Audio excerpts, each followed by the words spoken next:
Welcome back to your favorite inconsistent podcast. Hello. It's No One Asked Us. Is that what this thing's called? I forgot. He's Craig. I'm Logan. Thank you for tuning in to us. If you're joining us, welcome. Welcome back. It's been a while. It's been a couple months since Craig and I hopped on here. As was the case all fall and all summer, we were a little busy. It was me during the fall and me during the summer, and then it was Craig during the last couple months. So we just haven't really had much of a chance to do this kind of thing. So I know people are looking for an opportunity to hear our voices and see our faces. I don't know why. It's not like anything crazy has happened in the world of sports or particular Illinois basketball. But we're here, and we are excited to be here. Like, share, subscribe. Let us know your thoughts in the comments. Let us know where you're watching from. Tell us that you missed us, or that you missed one of the two of us. I don't know, whatever the case may be.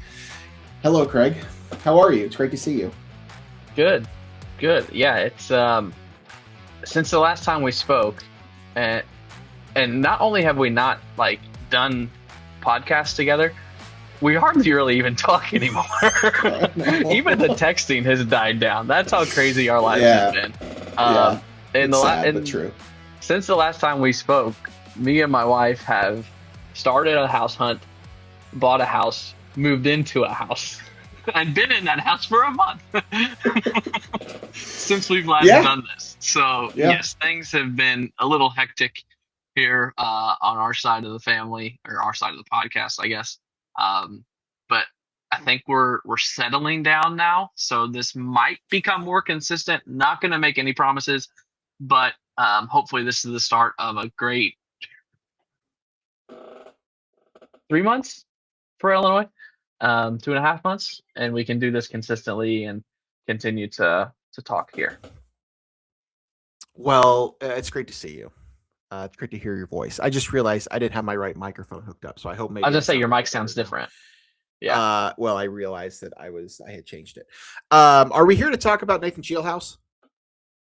Hey, how about that? Okay. Yeah. I think my mic. Shieldhouse. Now you got me. Well, your mic was the reason I checked mine, because for a second I thought it was coming through your headphones, but I can't really tell. That's really not important. Nathan Shieldhouse. I don't think he's going to be the OC at Illinois anytime soon. Let's talk about Illinois basketball.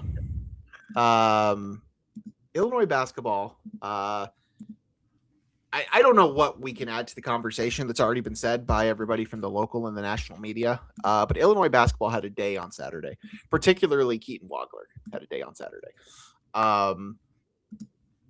I've listened to a lot of people talk about this. I was listening to, it was Matt Norlander from CBS on their podcast today. And Matt spent about 7 minutes just rattling off all of the records and the stats and the tidbits, all the information that has been made public from Illinois Sports Information, from ESPN Stats and Info. What happened on Saturday, not only from Keaton's standpoint, but just from Illinois standpoint, from the national standpoint, from all the freshmen. I don't even know what I was watching. There was a part of me, honestly, that almost went to that game. I really thought about it, but then I saw the prices, and I wasn't going to do that. And then the winter storm and everything happening, so I didn't make the drive. Really wish I did. That would have been a good one to be at. 46 points, the most efficient 46, other than his heat check about halfway through the first half, or whenever that was, or he pulled up from 50 feet. He was incredible. He was absolutely incredible. And that's something that this team, I don't want to say has needed, because they've been playing pretty well regardless. Keaton's been playing really well regardless. This is a unheralded freshman that has absolutely taken this team by storm. Team playing without Kylan Boswell against Purdue, a top 5 team going into the game, against the best point guard in college basketball, who, by the way, put up 27 and 12 in a losing effort. I don't know what else I can add to this conversation, but what is your biggest takeaway from what you saw on Saturday? Saturday specifically, yeah, it is the greatest single performance I've seen maybe ever for an Illini. And yeah, I watched the 01 team was like my first, invested team. Brian Cook and those guys. I don't remember individual games. I don't remember anything crazy. The 05 team, they didn't have a performance like this. They were all so good all year. And none of them went off like this because they were so deep and are so spread out. The only other one I can remember is the Brandon Paul 40 piece against Ohio State, I think. Was it Ohio State? Yep. Yeah. Yep. I remember that, but I think we were probably in college, so I don't remember the particulars. I just remember thinking, oh my God, he can't miss. This one's completely different. I mean, the whole backstory with, there's the comparison. Was he the 150th ranked recruit? Was he the 237th? Whatever you go by, composite or 24/7, whatever. Outside the top 100, right in Kansas's home field, right there, and they didn't even sniff him. The way Tyler found him, which I've heard different things. I heard, Tyler found him while he was recruiting someone else. Then I also heard that, I think it was the Athletic article, which was a great article, said that it was incredible. And incredible timing, too. Right. Yes. Perfect timing. That Wagler sent film to Tyler, and Tyler watched the film and then went and recruited, whatever it was. It has put all of my faith in this coaching staff. That's really what it's done. Like, any recruit they sign now that's not a 5-star, which I know they'll get some of them. They're in on a couple right now. Any 3-star that they get, I'm like, hey, maybe he's Keaton Wagler. Maybe he can go for 45 at Mackey. I think the AJ DeBounce press conference reaction kind of says it all. Incredible. I mean, he dropped 40. Was his at home or on the road? I think it was on the road. Was at home. Oh, was at home. He was wearing blue in the press conference. That's all I know. Maybe it wasn't on the road then. I don't remember. So when they tell him, that the kid at Fleming at Houston dropped 40, and then Wagler dropped 40 at Purdue, and he's in the press conference, he goes, at Purdue? Like, that says all you need to know. Like, it is one of the greatest freshman college basketball performances that I can remember. I know there are probably some up there or better, but I just keep waiting for him to miss or to have a bad game, and he's just so consistent. And it's not only his step back threes or whatever. Around the rim, there was one play Saturday that he shook Clough, I think, and he drove and he went up for the layup at the same time as someone went to block him, and he ducked between the two and just had a wide open layup. I wish I knew at what point in the game it was to go back and tell you all to watch, but just some of the stuff he does is not freshman stuff, and it is exciting to see. I don't know when it's going to stop. I hope never, but I just keep waiting for him to have a bad night or a bad week, and he just doesn't. I keep catching myself thinking about how last year's Illinois basketball team had 2 one-and-done. They weren't quite lottery picks, but just outside the lottery first-round picks. Yeah. Freshmen. And then you lose those 2, and now all of a sudden this other kid comes from out of freaking nowhere and is having an even better season than the 2 of them combined. I mean, maybe first half KJ and second half Will would equal a better season than what we're seeing from Keaton Wagler. But I mean, it's incredible. I mean, his season on the whole has just been phenomenal. I mean, he had a couple rough games early on against, UConn and Alabama or whatever it was, where he didn't score in double figures. I don't have all of his numbers up in front of me, but he has been a phenomenal story. And the story, of course, going into the season for this team was the international stuff, was the Balkan Five, and all those things. And a lot of those guys have been huge. I mean, David Mirkovic has had a all Big Ten level freshman season as well, but he is being totally overshadowed by Keaton. Tommy's not been quite as consistent as you'd hope. You've gotten quite a bit out of Z. The Petrovic thing, that's its own story, but like Keaton has turned this whole thing. I mean, this is and Stojakovic. That was the other thing too. I think going into the season, like Andrei Stojakovic was the guy. And he has been at times, but he's not been the consistent piece that Keaton Wagler's been. And it's unreal to me to watch him do this as an 18-year-old freshman. He's just so composed. Like he just, I just don't understand it. I don't like, again, we watched KJ and Will play all season last year. And again, both incredible talents, both first round picks. I don't know what their NBA futures really look like, but I mean, they were both really talented players, but they both looked like freshmen. They both looked out of control at times. There were times where they just went completely MIA. So to see what we're seeing from Keaton, I don't have the words to describe it. It's been a phenomenal experience. And as you said, I genuinely hope that it never, ever stops. I don't see a freshman wall coming from him. I mean, maybe he hits it here in the next couple weeks, but like, I don't know, man.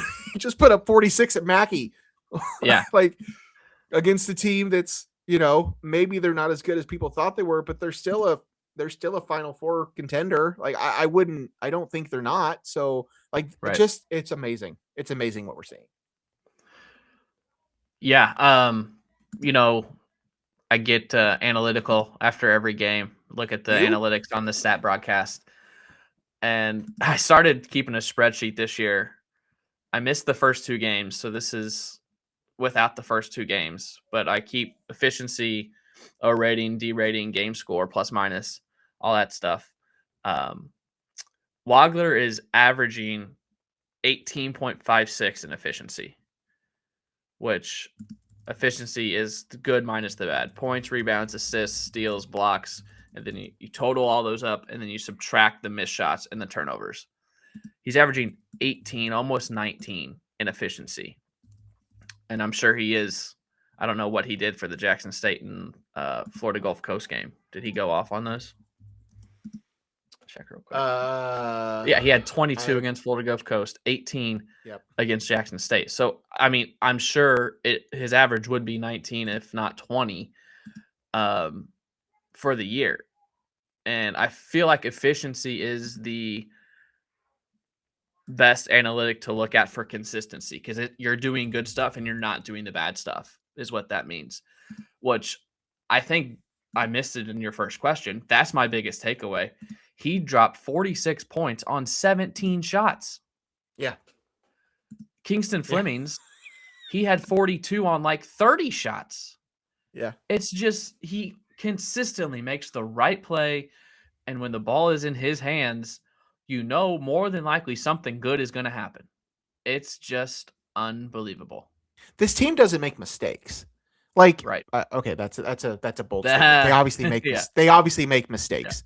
Yeah. But I trust the ball in Keaton's hand all the time. Yeah. Like, Jake Davis doesn't make mistakes. Yeah. Davin Mirkovic can do some things that he can make me mad at times, but like Zvonimir can make some boneheaded things. I had to work the Maryland game, so I didn't even see however that game went for him or whatever that was. But yeah, like this just, yes, they certainly make mistakes, but like for a team that I don't feel like has quite as much of the top end talent as some of the teams we've seen in the past, I trust this team a lot more than some of the teams we've seen in the past. The analytics, again, love this team. They're first in offense on KenPom. They're fourth overall in KenPom now or something?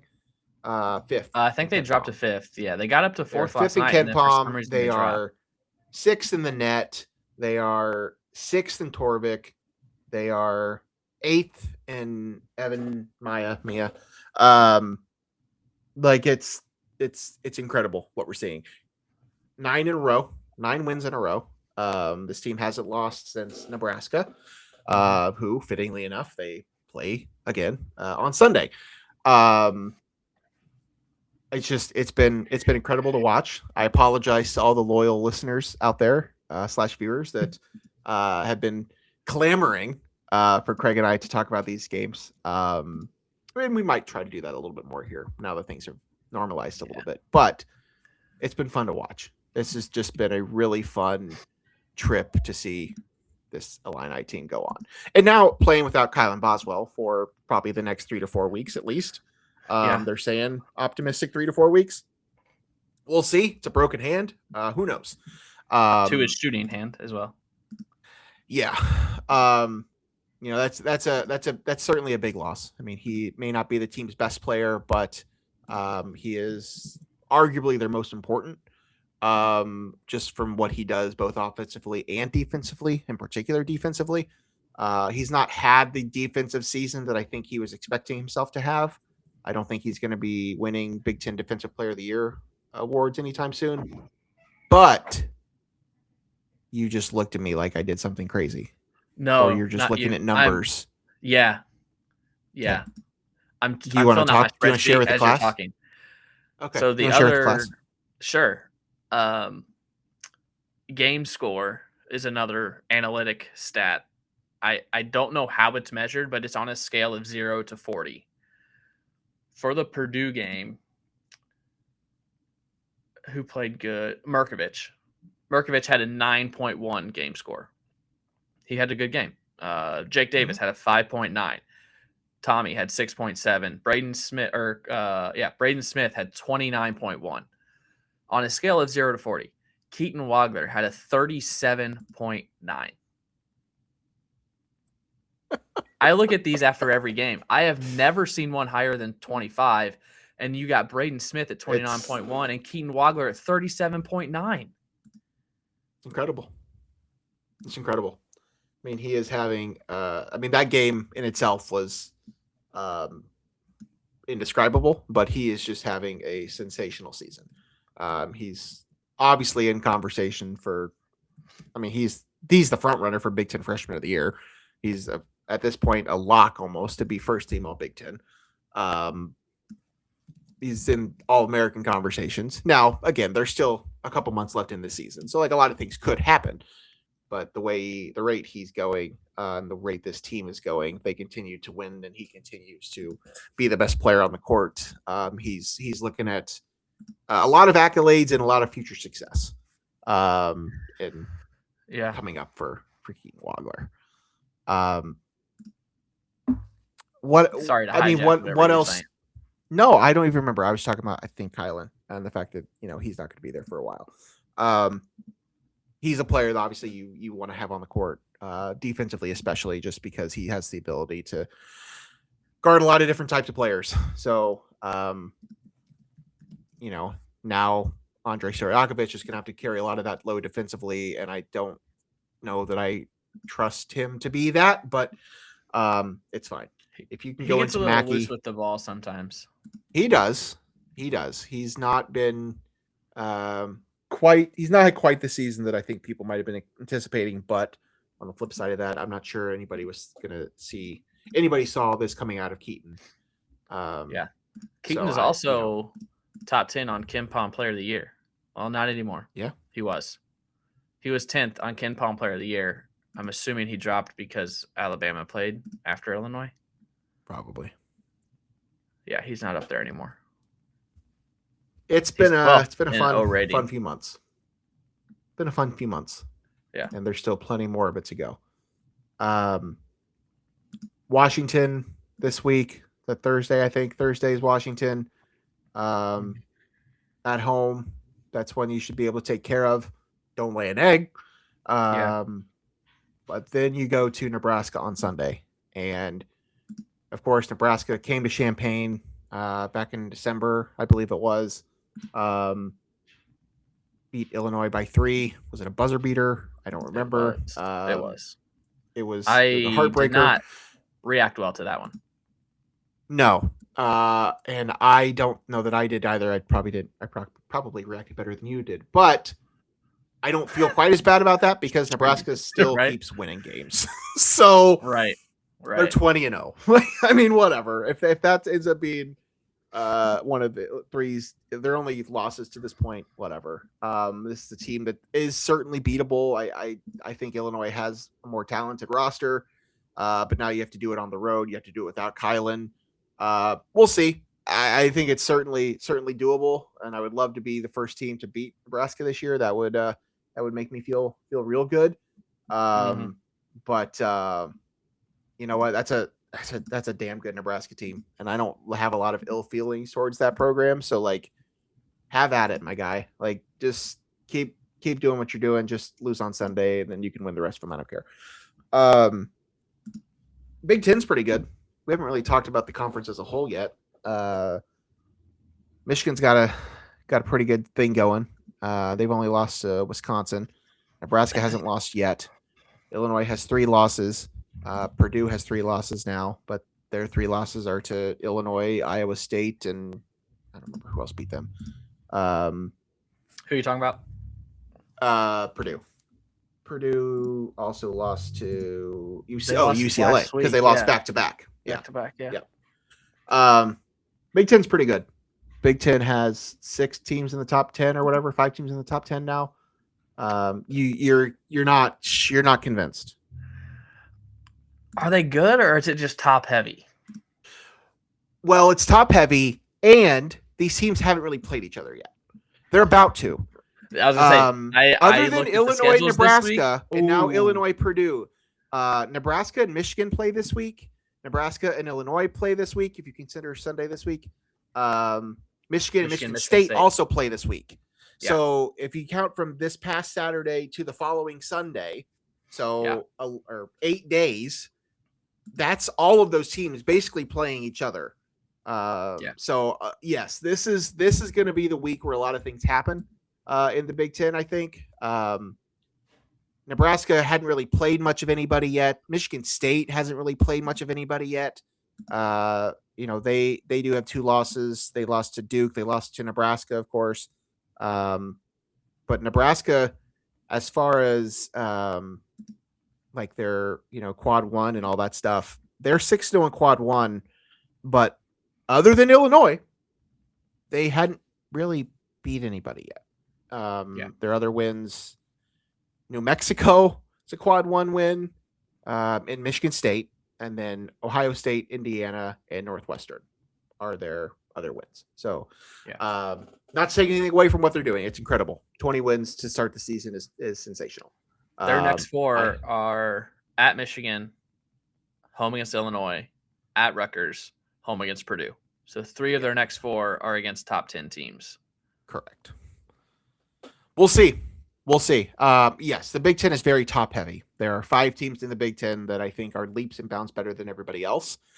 After that, I don't want to say a dumpster fire, but it's pretty rough after that top 5. You asked me the other night, and this is something I've been thinking a lot about. You asked me chances that Illinois can get St. Louis, Chicago, Indy. I don't think it's likely. I think it's possible, but a lot of basketball still has to be played before then. But I think you got to be. What I told you in that text, I think you have to be above Purdue and or Iowa State on the seed line. Obviously, you just beat Purdue, so you would think that's you have the advantage, but like that's not necessarily how that works. So I think if you can do that, you can maybe pull it off. Chicago will be the trickier one. Because if Michigan is a 1 seed, they're going to end up at Chicago, and Illinois will not. I'd have a hard time thinking that Illinois would be in Chicago as a 2 or a 3 if that's the case. Maybe, but at this point, it's a little too early to tell. But I don't know that I'd say the odds are totally in their favor to get that run. But I was doing a little bit of bracketology of my own. I know everybody else is doing it, so like my stuff is not any better or any worse than anybody else's. But I still have them on the 3 line. I think they're certainly moving their way up, but nobody else has really lost. Nobody really lost this weekend, like ahead of them. So they did move up to number 9 in the top 25. You can make a case maybe they should be higher, but Illinois still they have 3 losses, and other teams ahead of them do not. Illinois does have 6 quad 1 wins, which is tied for third most in the country. Arizona and Duke both have 8. Nebraska, Illinois, Purdue, ironically enough, all have 6. I was thinking there was one other team that might have 6 too, but maybe that's it. The difference, though, what I was looking at is that when you combine quad 1 and quad 2, which I know a lot of metric things go by. Arizona has played 10 quad 1, quad 2 games. Michigan has played 14 quad 1, 2 games. Duke has played 12 quad 1, 2 games. Illinois has played 11. And they've only won 8 of those. So that could be something that holds them back a little bit too. But they haven't played very many quad 2. I'm just looking at their you said sheet. Played. You look played. Okay. Yes. Played. I thought they have not played any quad 2. Wins. They haven't played any quad 2 games yet. They've played 2 quad 2 games. 2 quad 2 games. They have a lot coming up. This Big Ten schedule for Illinois was very backloaded, as we've seen. They've now won 9 in a row. Yes, there's a win over Purdue in that, but they play a lot of everything at this point. I think from here on out is probably a quad 1 or a quad 2, with maybe a couple 3s in there at the end. But I mean, this team is obviously trending in the right direction. 9-0 since your last loss was Nebraska on December 13th. Pretty good run. Yeah. Longest win streak under Brad. You can maybe get that one back even on Sunday. So wonder this is probably the longest win streak since when? It's been a long time because I'm sure Gross never won 9 in a row. I mean, it may be 05. It might be 05. And they won whatever 20 something in a row. So hold on. I'm sure that information is out there somewhere. 2013, Gross's first year, started 12-0. Okay. Bruce's last year started 10-0, ended 17-15. Oh, some rough times, dark times in Illinois basketball. It's been fun. It's been fun to watch this team. Looking forward to continuing to see how they can flourish. Would love to get Kylan back on the court, but obviously that's not happening really anytime soon. I think you just at this point hope that you maybe get him back for, I think best case scenario is the California trip, but even that I think is probably unlikely. So you're probably looking at hopefully getting back by Michigan, which will get him 3 games before the Big Ten tournament. We'll see. I would even, depending on where things are at, just bring him back for Oregon. Get him 2 cupcake games before the Big Ten tournament. Don't push it. But if he's fully healthy, then of course bring him back. Yeah. Did you see? Speaking of Kylan, go ahead. Yes. No, I was. Go ahead. You go. Did you see the Purdue reporter that said? Did you see the clip of that? Yeah. Yeah. Go ahead. Yeah. I mean, I don't know what to say. Other than what he said, there's no reaction. He just said that if Kylan would have played, Purdue probably wins. How does that make any sense? So I mean, I see where he's coming from, but no. I saw it, and I tend to think of myself as somebody that can see arguments, and I can sometimes see the mental gymnastics you'd have to take to get to a take like that. Mm-hmm. I didn't understand that. I don't know, like, what's the thought process there? I'm assuming that he's thinking if Kylan plays, Wagler doesn't take 17 shots and have 46 points, and he's saying that Kylan doesn't make up for the different, like, he's basically saying that Kylan and Keaton combined wouldn't do what Keaton did by himself. That Kylan would miss some of the shots that Keaton made, I think is what he's saying. And the ball wouldn't be in Keaton's hand as much. Okay. I can kind of understand why you would think that. Why that? Yeah. Okay, I can kind of understand where he might be going with that, but that's that's a guess. I don't think he has defended it or given an explanation, but that's a guess. But if you if you watch the game, or if you were watching the game like most of us were, I don't think the game plan would have been any different. They were just putting Clough switched on to Wagler and letting him go to work. I don't think that changes if Kylan's playing. No, it wouldn't. Let's talk about that though, because why? I realized that Matt Painter was just basically playing the averages, and he was thinking like at some point this kid's gonna stop making shots. But like, why would you not adjust something sooner? Like they waited until like the last 4 minutes. Yeah, just see what they were doing the last 2 minutes. To change the defensive schemes. Yeah. Shout out Mike LaTulip. If you guys aren't following LaTulip, yes. Oh my! Every single one of his breakdowns, I learned something. He is so basketball savvy and basketball smart. There was a legit chess match those last 3 or 4 possessions, because Braden Smith knew that they were going to switch the screen, so he pre-switched onto the guy that was going up to set the screen, so that when the screen was set, it was guard to guard. And so I forgot how Illinois scored on that possession, but I think they did score. And then on the next possession down, whoever Smith was guarding just went and hid in the corner, so they couldn't do that pre-switch. It was fascinating. If you haven't watched LaTulip's breakdown, go watch it. He describes it. I mean, that's high-level basketball. And I know for a fact, and I may or may not have gone back and deleted the evidence, the tweets, where I badmouthed Tyler Underwood. But this offense, holy cow, what he has done to it.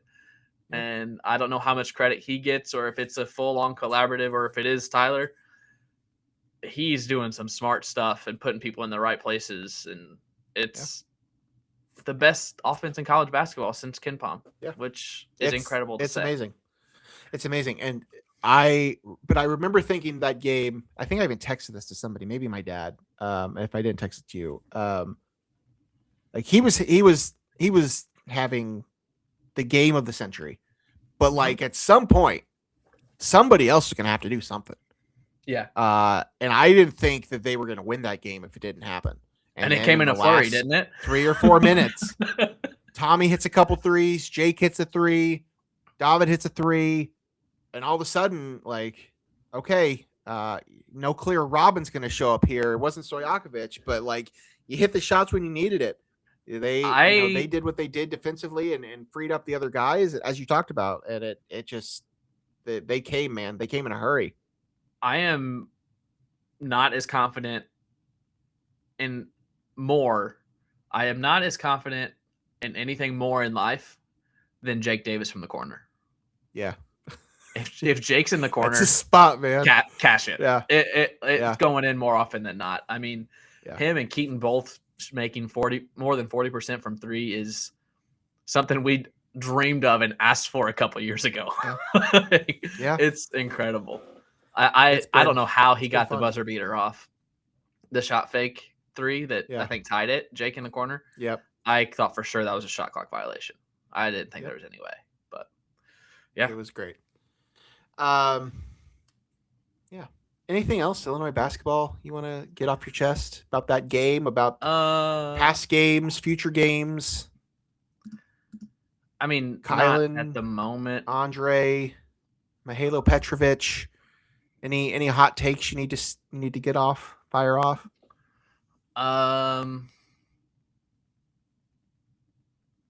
No, there was something I was gonna say, but I'm not gonna say it publicly. Do tell. No, I'm not gonna say it publicly. Go ahead. You're gonna make me wait till after we're done? Now I'm gonna forget about it. Yeah. All right. Whatever. I probably will too. All right. Well, what do you want to talk about? You want to talk about more basketball? You want to talk about Super Bowl? Do you want to talk about Illinois football? Do you want to talk about the Indiana Hoosiers? The world is your oyster, Craig. Where would you like to take this conversation? Oh shoot, I don't know. You don't know? We've missed a whole 2 months of stuff. That's the thing. There's too much. You want to talk about the Cubs? You want to talk about the Dodgers? If we're talking baseball for 2 seconds, it seems that everyone in the NL Central is just handing the division to the Cubs. Is that your phone? Yeah, my phone's buzzing. Okay. It says potential spam. Okay. I get that all the time.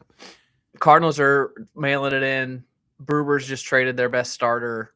Pirates are the Pirates. Reds aren't signing anybody. Like, everyone's just giving up and have the division, Chicago. So that's all I got to say about that one. Thank you. We'll gladly take it. If we're going to talk college football, let's talk video boards. How about that? Yeah, that's going to be a monster. That makes me want to go to the home opener, man. That's awesome. Yeah, that thing's going to be incredible. I'm glad that the money's going somewhere. Yeah, that's going to be pretty fun. Are you on the side of money well spent, or this is pointless? Why didn't you spend it on players? Or I'm on the side of I love a good spectacle. I'm on the side of I don't know. I mean, I don't know if they publicized how much money they spent on it, but I don't think so. It's one of those things that, like, those things do matter. In the margins, when it comes to attracting talent and attracting fans, and like those things do matter. So yes, I prefer to spend the money maybe somewhere to help performance? Maybe, but like those things do matter. So it doesn't bother me. I'm also not in the camp of the naming of the stadium in Larry's name. Like, that didn't bother me either. Like, I don't care. Like, it's fine. If he's going to donate that much money, he can name the stadium whatever he wants. So like, no, it didn't bother me. I think those things do help. Maybe they don't help as much as some other things, but like they do help. So I'm all for it. I'm excited to see it in person. Yeah. I mean, he gave $100 million to the program. And a lot of times in those conversations before that is the donation's officially made, a lot of times that money's earmarked for something. So it's not like you're given $100 million and be like, hey, do whatever you want with it. Like, even in the release, they said that majority of this will be for stadium upgrades. That's why he named the stadium in his name, because that's what this is for. The one thing I think would have been better is just moving the fans closer on that south end zone. Sure. That's the only qualm I have with Memorial Stadium, is that there's so much dead space there between the end zone and the horseshoe that you got to close that somehow. But I'm all for a 17,000 square foot video board. Like, that is huge. Let me ask you this, and I apologize to the listeners and the viewers that we're talking about a subject from I don't know how many months ago it was. Why? I know it was like publicly, like, huh? It was only 2 weeks ago. No, I'm not talking about that. I'm talking about the Larry thing.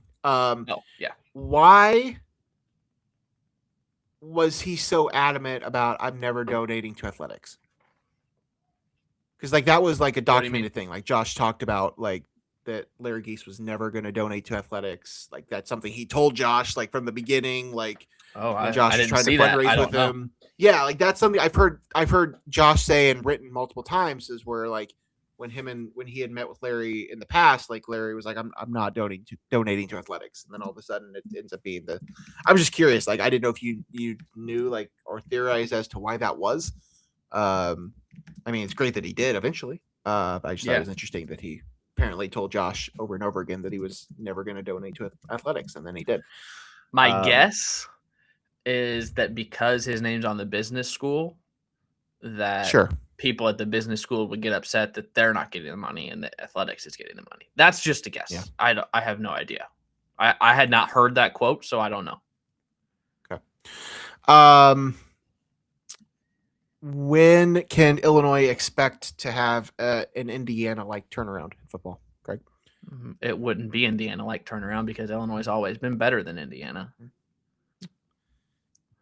Are you I hate the world still? I hate college football? Or is there any part of you that like enjoyed that experience, or the Indiana experience? Like, I'm just curious, like, where you stand on it.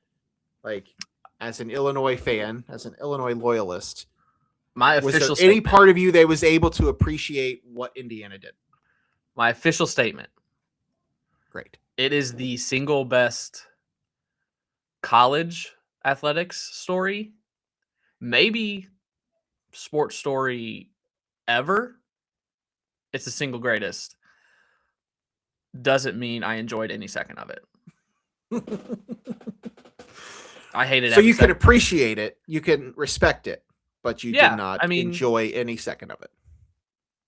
Yeah. Maybe not appreciate it. Respect.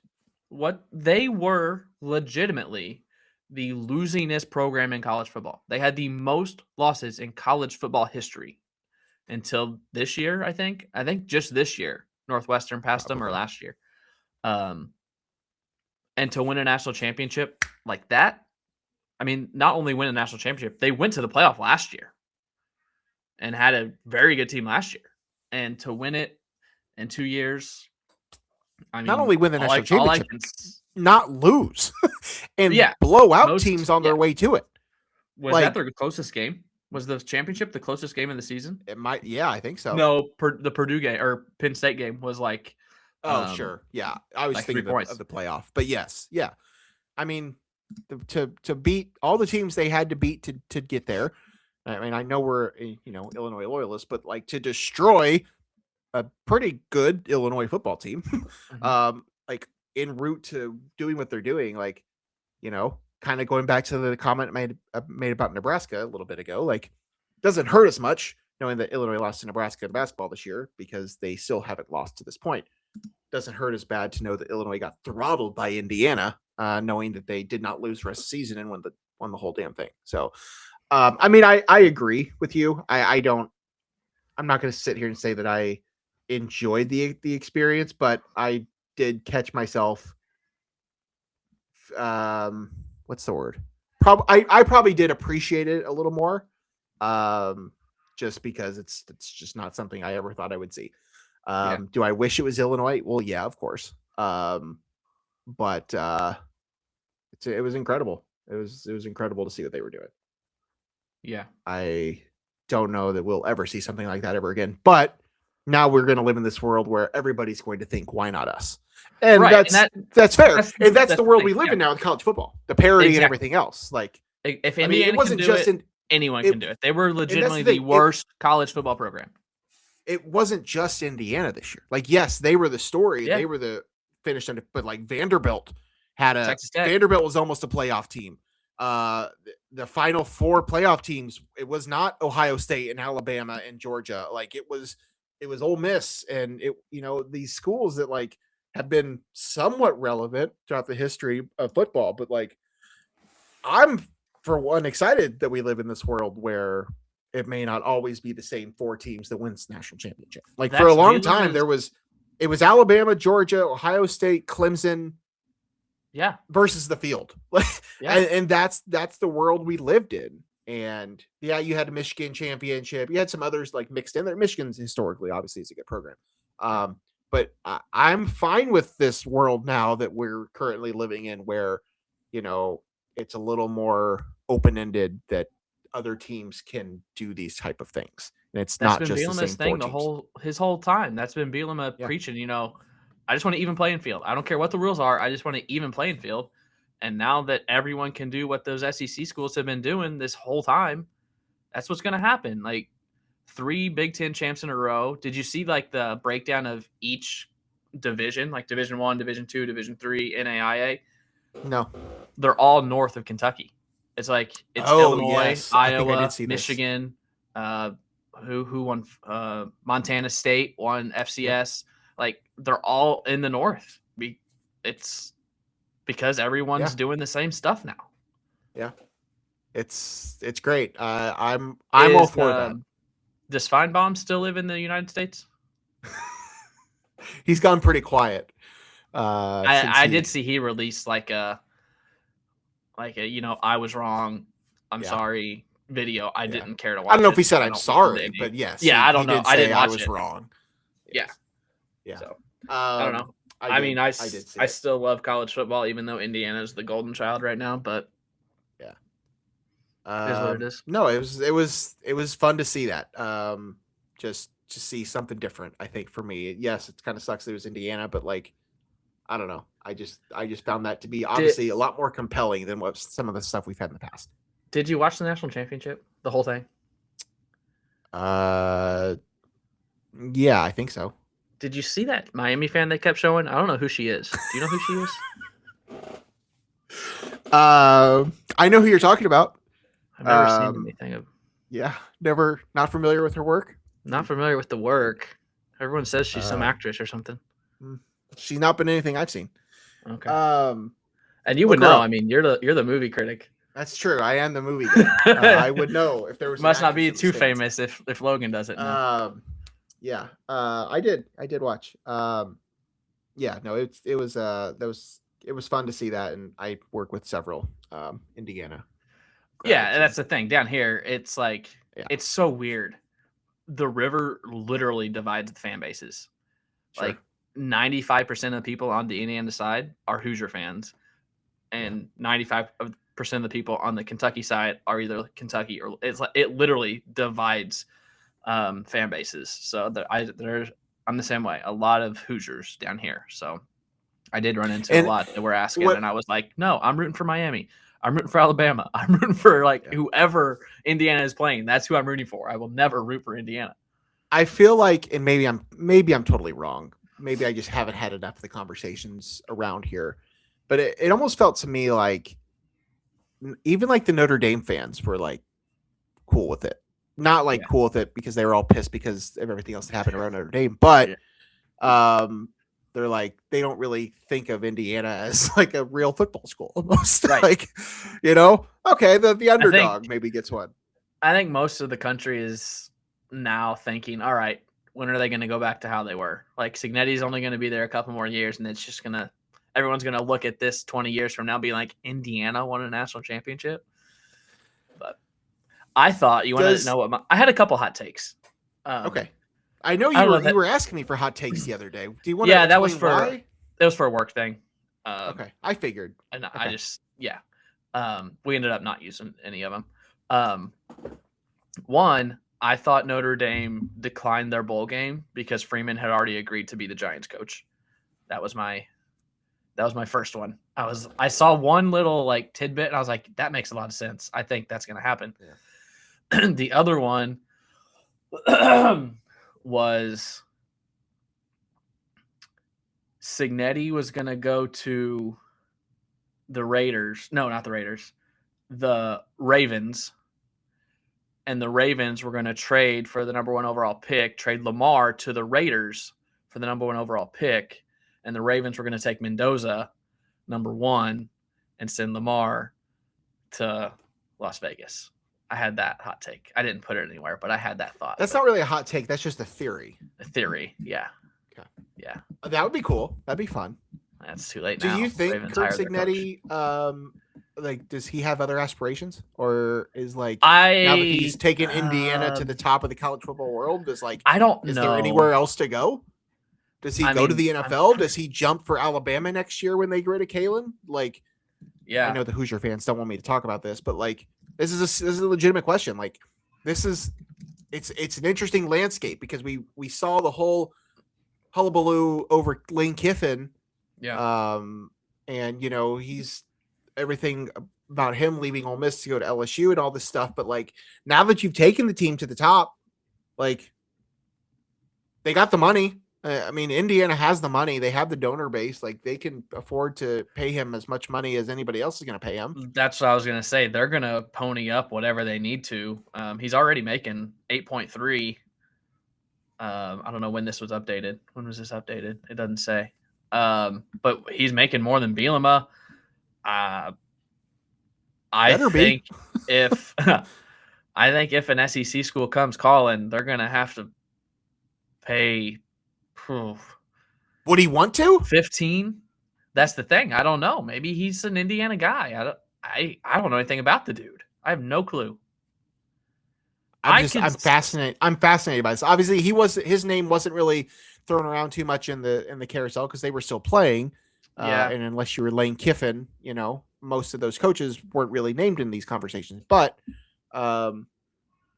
what does that mean for the future? Now, for what it's worth, and this is a conversation that's 3 months too late, but like I hate everything to do with the college football schedule. Yeah. The schedule calendar in itself it's a mess. The calendar it's so screwy. Did you see there have been a couple theories? Josh Pate put one out that everyone seemed to clamor over. I didn't love. But the one that I'm like that might make some sense is moving bowl games to the beginning of the year. I don't like that. I like Josh's thing better about, well, I didn't really love that either. Why would you want them at the beginning of the year? Because you won't have opt-outs. And so say they move them to the beginning of the year and the Rose Bowl is like, okay, Indiana won the national championship and Texas Tech went to the playoff. Let's have them play in the Rose Bowl to start the season. Like you go based off the previous year or expectations. You do the same thing. You just rank the teams and each bowl gets their pick. And then you just kick off the year with those bowls. And then at the end of the year, you don't have players opting out. You can open the transfer window without worrying about it. And you still get your bowl games. It's a completely different feel. I don't think it's the worst idea, but I also then think what's the payoff for playing the season at the end of the year, the playoff, and that's it. So I may be the wrong person to ask that question to discuss this with, because I have a true legitimate hot take, like a scorching hot take that most of the country will tell me to F off about. Get rid of bowl games? Get rid of bowl games. No, I think it's on the table. I wouldn't say it's on the table, but it's on the table, but people don't want to admit it. People love the bowl. No, it won't happen because these schools, these 6 and 6 schools need something to play for. Why? We have a 12-team, potentially at some point 16, 24-team playoff. Why do they need something to play for? Is this like the NIT? Like that's what we're doing now? I mean, we have the playoff. Like why do we need the bowl games? What is your number for the playoff? Why does a 6 and 6 team need to have a 13th game? I understood the point of it, back in the past. Like they're big draws, they're stuff to put on TV. The fans, like all whatever. That's fine. It did not bother me that Notre Dame opted out. It didn't, and I truly think we are trending in that direction.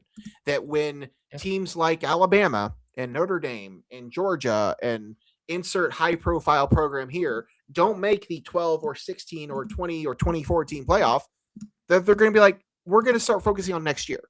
Like we don't need to do this. Players are already opting out. Unless they change the calendar, like it just doesn't make a lot of sense. Like I understand why they're there. I get it. Fans love them. It's something to put on TV. It's wallpaper at Christmas time on television. Yeah. But like, I don't know why we need them. Why does an 8-win Illinois team deserve to play an extra game? Like what? I mean, now that we have the playoff, why do we need it? I think if you eliminate bowl games, you need to expand the playoff. But I don't disagree with you. And I've said from the get-go when playoff in FBS started, I said just adopt the FCS model. It works, and in my opinion, it's perfect. It's perfect. It's perfect. Okay, so I've thought about this a lot too. Because I was a couple years ago, 3 years ago, I was very much on this with you. When you say adopt the FCS model, are you, and I don't exactly remember how it works. Is every conference included? Except for the Pioneer League? Except for whatever conference the HBCUs are in. So they're not included. Mm-mm. So in this model, in a 2014 model, in your opinion, would every conference be included? I think so. How many conferences are there?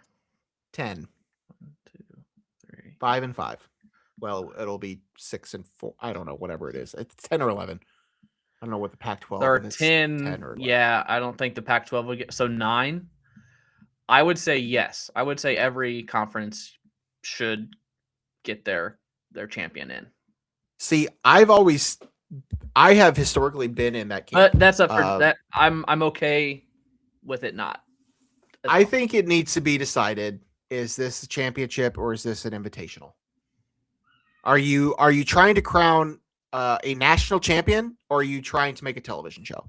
I think those are two very different things, and they're trying to have it the best of both ways. They're trying to have it both ways, and I think at some point you just have to decide: is this a television show or is this a national championship? If it's a national championship, no automatic bids. Is that what you're saying? No, I think if it's a national championship, everybody has to have a shot at it. I'm not saying those teams are going to win and they're going to get throttled. You're going to have Miami of Ohio lose by 50 in the first round. So that's not good television. Yeah. So if that's what they want, then they just need to get rid of the group of 5 inclusion, whatever. Like if you're one of the best 12, 16, 24 teams, cool. Maybe they put a parameter if you're not, in it. Then no. Maybe if you're ranked, maybe they do like a BCS model. If you're ranked top 50 in a computer model and you win your conference championship, you get a spot. But if you're like a Miami, Ohio, and you're ranked 75th, but you win the conference, then you don't get in. Something like that. This has been a few weeks now, but I spent a solid 4 or 5 days working on a relegation model that would also include 26. That would include a playoff. And you could potentially even factor in your bowl games if you want to factor in your bowl games. And to me, it makes sense. Mm-hmm. Will they ever do it? No, absolutely not. No way.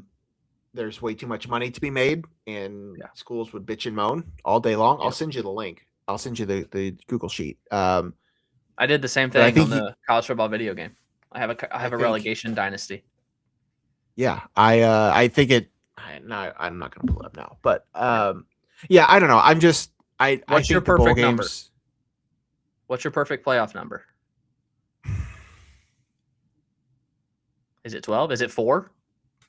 No, it's not 4, and I don't think it's 24. I think it's probably 16.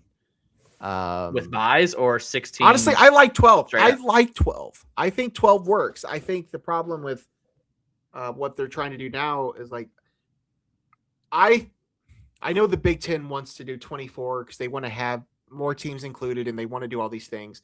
I would personally rather just get rid of championship weekend and like make that the first round or something. I think that's coming. I think if there's more, I think it is. You have to. But I think the conferences obviously don't want that. There's a lot of factors at play here when it comes to this stuff. I think there's a lot of things that are like mentioned, and like there's a lot of logistical questions about this. You know, it's not like Champaign-Urbana is equipped to do a spur of the moment, 2 or 3 spur of the moment football games in November. It's not like, I mean, some of these towns just aren't able to do it. Like the NFL is one thing to do playoff games because they're big cities. They like it's just different. It's a different animal. So to do these playoff games on campuses in November, December, I guess it'd be December, which is even crazier. Like, I don't know. There's just a lot of other things at play here that I think will make some of this stuff more complicated as we get further down the road. I mean, I like 12, and I don't know that they really need to change from 12, but I think 16 is inevitable.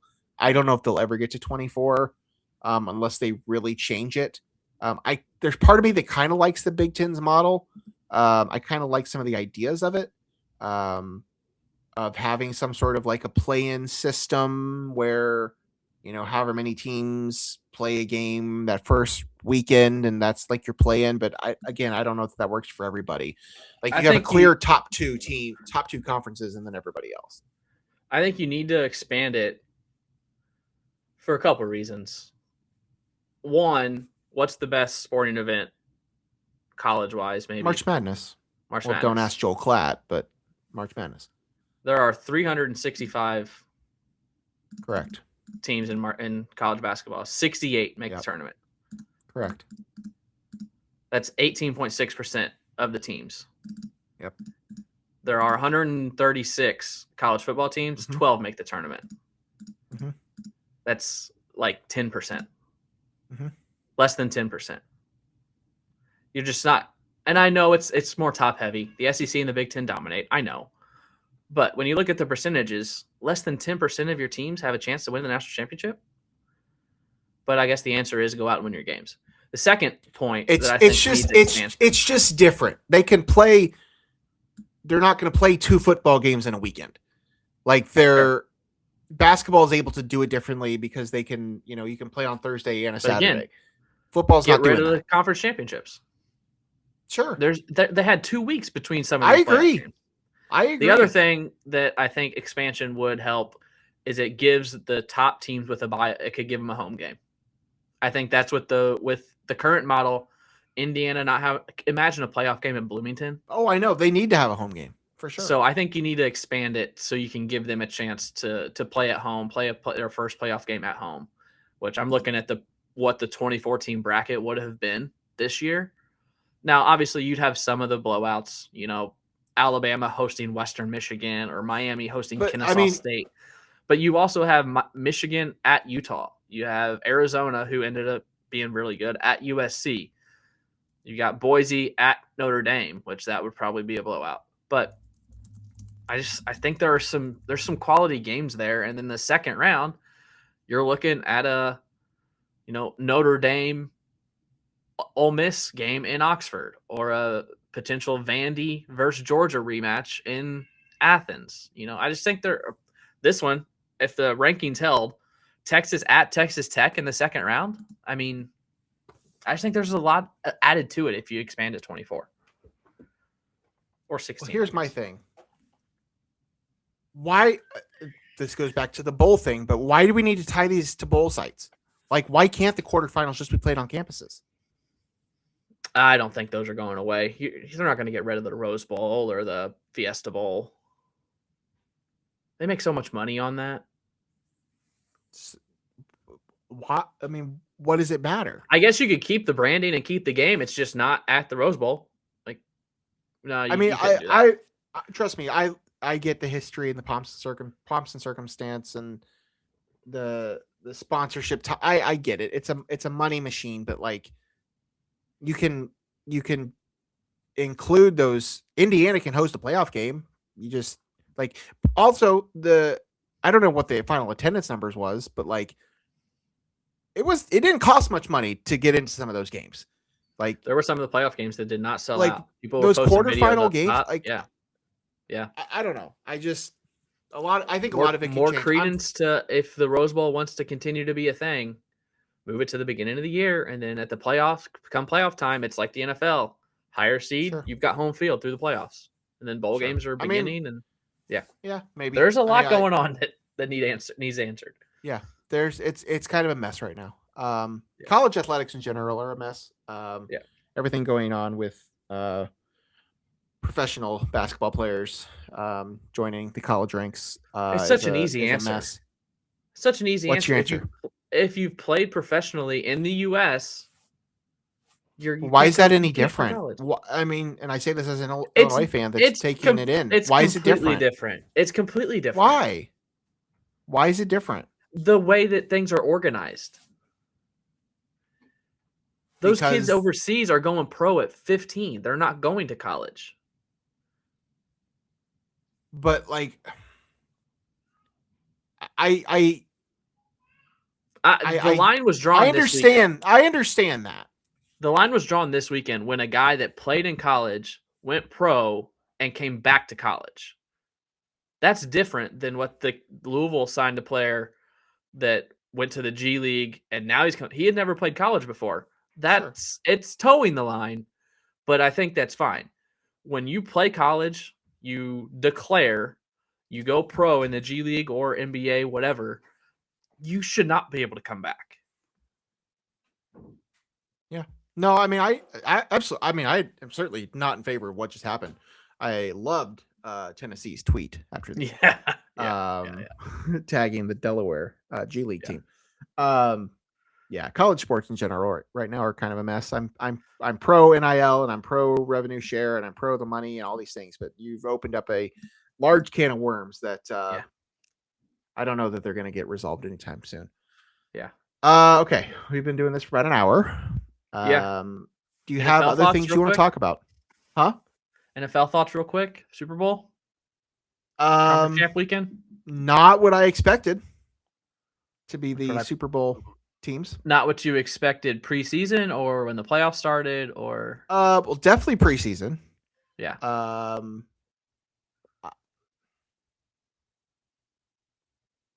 mean, maybe there was a point maybe halfway through the year where like I could probably have seen that. But I mean, we live in a world right now. I mean, I kind of felt bad for the Bills, honestly. Like this should have been their time. No Mahomes in their way. No Lamar in the way. And then you go to overtime with the Broncos and lose, and then they don't have Bo Nix. Yeah. That was a tough. And then McDermott, I don't know. That's the whole thing. Yeah. But like that, I kind of felt bad for them. So what's your stance on the Patriots? Because I've seen two narratives here. I've seen, no one's had an easier path. But then I've also seen they went through 3 of the top 5 defenses in the NFL. I don't know that they played Herbert. Who they play last round before the Bills? Jesus. Why can't I remember? I don't remember. Oh my God. Either. Brain fart. What the heck? Oh, Herbert, CJ Stroud, and Jared Stidham. Texans. Yeah. But the Chargers, Texans, and Broncos defenses are each one of the top 5. So where do you stand there? I mean, your path is your path. Easy path, or was it? Yeah. I think it was your path is your path. Like, because Drake May's facing the defenses, and that's where I agree. I'm with you. I mean, the quarterback situation I certainly understand, but we'll see. This is the Super Bowl I picked in my bracket. I had Seahawks Patriots pre-playoffs, and I got the Seahawks winning. What a story. Sam Darnold. I could see it. Seeing Sam Darnold, baby. And wasn't it him said I'm seeing ghosts out there? Yeah, sounds right. Yeah. What a story. Sam Darnold. Couple crazy stats. I'm sure you saw. He's the first quarterback from that draft class to go to the Super Bowl. That included Josh Allen, Lamar Jackson, Baker Mayfield. Yep. He's also the first USC quarterback to play in the Super Bowl. Yeah. That blew my mind. Mind-blowing, yes. Like, they have a long history of producing great quarterbacks, and none of them 25 have been drafted. And he's the first one to play in the Super Bowl. That's incredible. What a year. Yeah. JSN carried my fantasy team all the way up until the end. Christy played this year at work, and she won. She had JSN and Christian McCaffrey. Yeah, that's a good. I told her not to draft. I told her not to draft Christian McCaffrey. She did, and then she won. Yeah, well, of course, it's every other year for him. Yeah. Okay. No, I think we can get off here. Hopefully, we do this more consistently, so we don't have a plethora of things to cover. But we'll see. We'll see if post game shows might be coming back. Probably not. Probably not Thursday. It's not Thursday. It's a late Eastern time start. And we'll see when we get to the weekends if we have stuff going on. What time is the game Sunday? Is it afternoon game? It's like early afternoon or late afternoon, 4 or 6, 4 something. Yeah, 4 o'clock.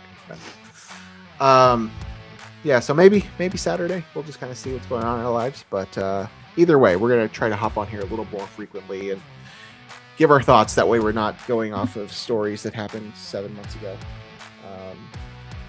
But yeah, final thoughts, final words from you, Craig. No, all right. I got nothing. Thanks for tuning in. Thanks for listening. Thanks for watching. Me too. We'll do this again sometime soon. Maybe not. Who knows? Like, share, subscribe, all those fun things. Episode 116 of No One Asked Us. We'll see you guys next time. Bye.